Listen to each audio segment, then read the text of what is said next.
রানাঘাটে জাতীয় সড়কে মদ্যপ অবস্থায় দুই বাইক আরোহী মোটর বাইকের হ্যান্ডেল কাঁপাতে কাঁপাতে সাংসদ জগন্নাথ সরকারের গাড়িতে এসে ধাক্কা মারে।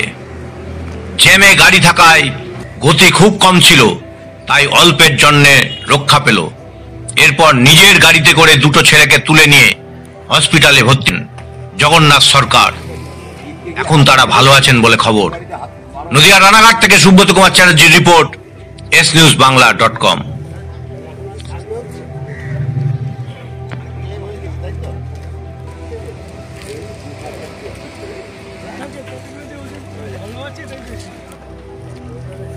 খবরে দিতে পারবে তো।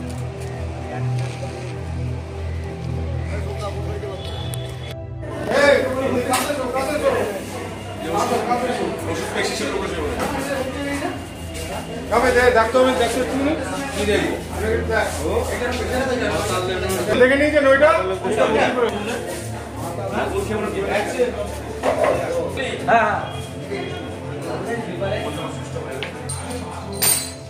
হ্যাঁ, কোন দিকে ধরবো বলেন যে এদিকে বলছে ওটা করতে, এটা বলছে করতে, আমি কোন দিকে ধরবো বল? মানুষটা তো আমি একা।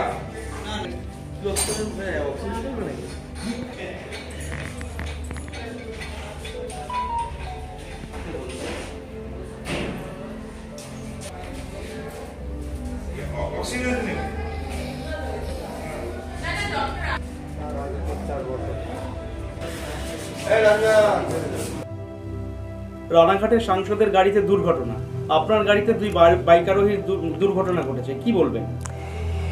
বলার কিছু নেই। আমার গাড়ি খুব স্লোলি আসছিল, কারণ রানাঘাটের ব্রিজের ওখানে জ্যাম থাকে।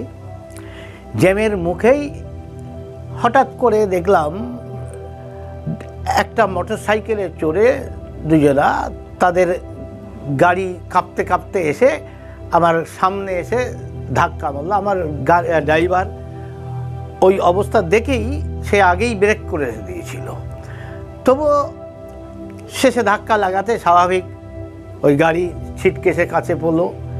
তারপরে দুজনা লুটিয়ে পড়াতে আমি তখন দুজনাকে ধরে তুলি এবং তুলে নিয়ে গিয়ে গাড়িতে, আমার গাড়িতে করেই দুজনাকে হসপিটালাইজ করে ভর্তি করি।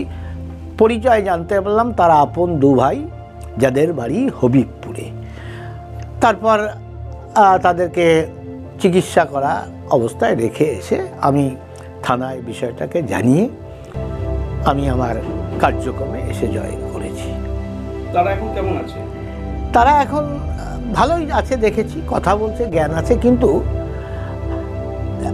আজকে যা বাংলার অবস্থা আছে তারা সুস্থ অবস্থায় নেই। শারীরিকভাবে সুস্থ থাকলেও মানসিকভাবে সুস্থ নেই। তারা কি ড্রিঙ্ক করে রয়েছে?